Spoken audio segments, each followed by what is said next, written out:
الحمد لله رب العالمين والصلاة والسلام على سيد الأنبياء والمرسلين أما بعد. قال الله تعالى: أعوذ بالله من الشيطان الرجيم بسم الله الرحمن الرحيم.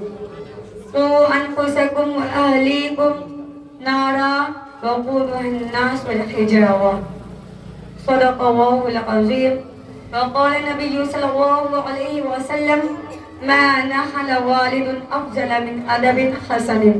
رواه البخاري أو كما قال عليه السلام. صدق رسول الله صلی اللہ علیہ وسلم. تمہاری تہذیب اپنے خنجر سے آپ ہی خودکشی کرے گی. تمہاری تہذیب اپنے خنجر سے آپ ہی خودکشی کرے گی. جو شاخ گل پہ آشیا نہ بنے گا وہ ناپائیدار ہوگا. معزز حضرات، آج میں آپ حضرات کے سامنے اولاد کی تربیت کے بارے میں اپنے دل کی بات رکھنے کی کوشش کروں گی. امید ہے کہ آپ حضرات میری باتوں کو دھیان سے سنیں گے انشاءاللہ. حضرات، اولاد کیا ہے؟ اولاد خدا کی بہت بڑی نعمت ہے. اولاد کیا ہے؟ اولاد دل کا ٹکڑا اور جگر کا حصہ ہے. اولاد کیا ہے؟ اولاد آنکھوں کا نور اور دل کا سرور ہے. اولاد کیا ہے؟ اولاد ہمارا چین ہے، ہمارا سکون ہے، ہمارا صبر اور ہمارے گھر کی بہار ہے. اولاد کیا ہے؟ اولاد اداس اور مجھائے ہوئے دلوں کی کھلتی ہوئی کلیاں ہیں. اولاد کیا ہے؟ اولاد اندھیرے گھر کی روشنی ہے، باغ حیات کا پھول، خوشبو اور مہک ہے. زندگی کی خوبصورتی ہے، بڑھاپے کا سہارا ہے. لیکن اولاد نہ ہو تو گھر ویران اور اندھیرا ہے. گود خالی خالی سونی سونی ہے، گھر سناٹا ہے. اولاد نہ ہو تو مال و دولت کے باوجود انسان خود کو تنہا محسوس کرتا ہے. جب اللہ تعالیٰ نے ہمیں اولاد کی اتنی بڑی دولت عطا کی تو کیا ہم نے اللہ کی اس نعمت کی قدر کی؟ کیا ہم نے اللہ کا شکر ادا کیا؟ کیا ہم اپنے بچوں کو اپنا دل کا سکون بنانے کے لیے اس کی اچھی تربیت کی، اس کو اچھے اخلاق و عادت سکھائے؟ یاد رکھیے، کل قیامت کے دن اللہ ہم سے یہ سوال کرے گا کہ تو اپنی اولاد کو کیا سکھایا اور کس سے بچایا؟ کیا اس کو خدا کا سچا اور پکا بندہ بنایا یا نہیں؟ آج ہم اپنے اولاد کے خاطر دل کا چین و سکون اور آنکھوں کی نیند ختم کر دیتے ہیں کہ کس طرح ہماری اولاد اچھا کھائے، اچھا پہنے، اچھے گھر میں رہے اور بڑی دولت کا مالک بن جائے. یہ سوچ ہمیشہ والدین کو لگی رہتی ہے. ہاں، یہ سوچ بھی ٹھیک ہے کہ ایک ماں باپ کو اپنے بچوں کی زندگی کے بارے میں غور و فکر کرے، لیکن جائز طریقے سے اور ہونی بھی چاہیے. لیکن میں آپ لوگوں سے پوچھنا چاہتی ہوں کہ کتنے ماں باپ ایسے ہیں جو اپنے بچوں کی آخرت کے بارے میں فکر کرتے ہیں، کمرے کی اندھیری کوٹری سے بچانے کی فکر کرتے ہیں، اور کتنے ماں باپ ایسے ہیں جو اس بات کی فکر رکھتے ہیں کہ ہمارا بچہ ایمان والا ہوگا یا بے ایمان والا بن جائے گا، قرآن و حدیث پڑھنے والا ہوگا یا گانا اور فلم کی کتابیں پڑھنے والا ہوگا، قرآن اور تلاوت سننے والا ہوگا یا گانا اور فلم اسٹار کے نغمے سننے والا ہوگا، خدا کے سامنے سجدہ کرنے والا ہوگا یا گیوں کے آگے سر ٹیکنے والا ہوگا، خدا کے سامنے جھولی پھیلانے والا ہوگا یا گیوں کے آگے ہاتھ پھیلانے والا ہوگا، مسلمان بن کر رہے گا یا کافر و مشرک بن کر رہے گا، نمازی ہوگا یا بے نمازی ہوگا، با حیا بن کر رہے گا یا بے حیا بن کر زندگی گزارنے والا ہوگا.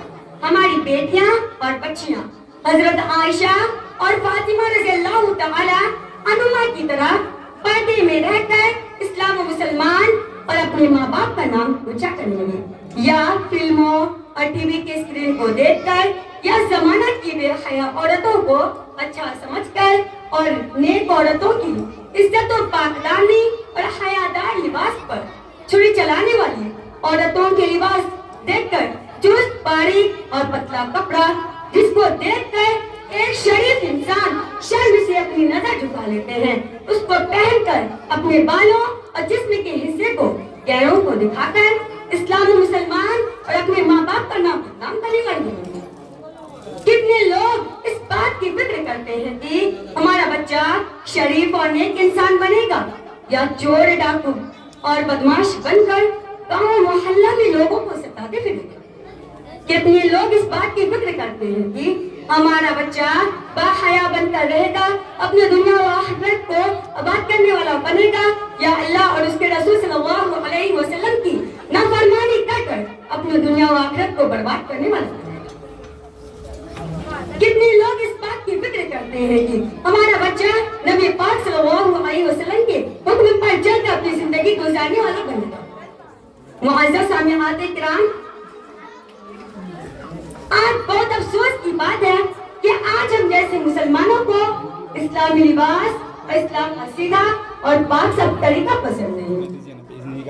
نبی پاک صلی اللہ علیہ وسلم کے بتائے ہوئے لباس و پوشاک پہننے میں ہمیں شرم آتی ہے۔ اس لباس اور کپڑا پہننے والی عورتوں پر اللہ اور اس کے رسول صلی اللہ علیہ وسلم کی لعنتیں برستی ہے۔ آج ہمیں وہی لباس پسند ہے۔ کیا اسی کا نام اسلام اور مسلمان ہے؟ کیا اپنی مرضی اور خواہشات کے مطابق زندگی گزارنے پر اللہ نے جنت کا وعدہ کیا ہے؟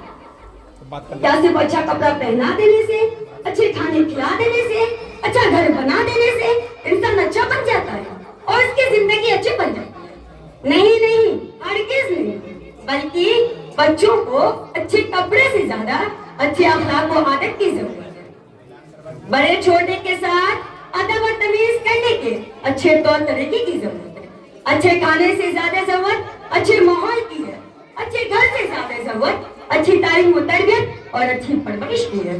یہ وہ دولت ہے جس کے ذریعہ ایک انسان ہلکا پھلکا کھا کر بھی خوشی محسوس کر سکتا ہے، اپنی زندگی کو خوبصورت بنا سکتا ہے، اپنے اندر چین و سکون محسوس کر سکتا ہے، موٹے چھوٹے کپڑے پہن کر اور کچے جھونپڑے کے مکان میں بھی رہ کر عزت محسوس کر سکتا ہے۔ میں نے جو حدیث پاک پڑھی ہے اس میں اللہ کے رسول صلی اللہ علیہ وسلم نے فرمایا کہ اپنے آپ کو اور اپنی اولاد کو میں نے جو حدیث پاک پڑھی ہے اس میں اللہ کے رسول صلی اللہ علیہ وسلم نے فرمایا کہ کوئی باپ اپنے اولاد کو اس سے بہتر عطیہ اور تحفہ نہیں دے سکتا کہ اس کو اچھے ادب اور اخلاق سکھا دے۔ اور قرآن پاک کی جو آیت تلاوت کی ہے اس میں اللہ تعالیٰ نے فرمایا کہ اپنے آپ کو، اپنے اولاد کو اس آگ سے بچا لو جس کا ایندھن انسان اور پتھر ہے۔ جب انسان بے حیا اور بے ایمان بن جائے گا اس کو دہکتی ہوئی آگ میں جھونک دیا جائے گا۔ معزز سامعین کرام، ضرورت اس بات کی ہے کہ ہم اپنی اولادوں کو شروع ہی سے اچھے اخلاق سکھائیں، اچھی عادتیں بتائیں، گناہوں کے کاموں سے دور رکھیں، نیکی کے کاموں سے شوق دلوائیں، سنت کا پابند بنائیں، خدا کا خوف اور ڈر دلوں میں پیدا کروائیں، کیونکہ بچے کا دل و دماغ بچپنا میں سادہ کاغذ کی طرح ہوتا ہے اور اس میں جو لکھا جاتا ہے وہ ہمیشہ کے لیے باقی رہتا ہے۔ یہی وقت ہے بچوں کے بننے اور بگڑنے کے۔ اگر ہم اپنے بچوں کی اچھی تعلیم و تربیت کی فکر ابھی سے نہیں کریں گے تو بعد میں بڑی دقتیں اٹھانی پڑیں گے، بچے بد اخلاق اور بد کردار بن جائیں گے، جس کے لیے ہمیں در در کی ٹھوکریں کھانی پڑیں گی۔ آخر میں اللہ پاک سے دعا ہے کہ اللہ پاک ہم لوگوں کو اپنی اولاد کی تربیت کرنے کی توفیق عنایت فرمائے۔ کردار سے بنائیے معیار زندگی، کردار سے بنائیے معیار زندگی، ماحول سے حیات کا سودا نہ کیجیے۔ وما علینا الا البلاغ۔ السلام علیکم ورحمۃ اللہ وبرکاتہ۔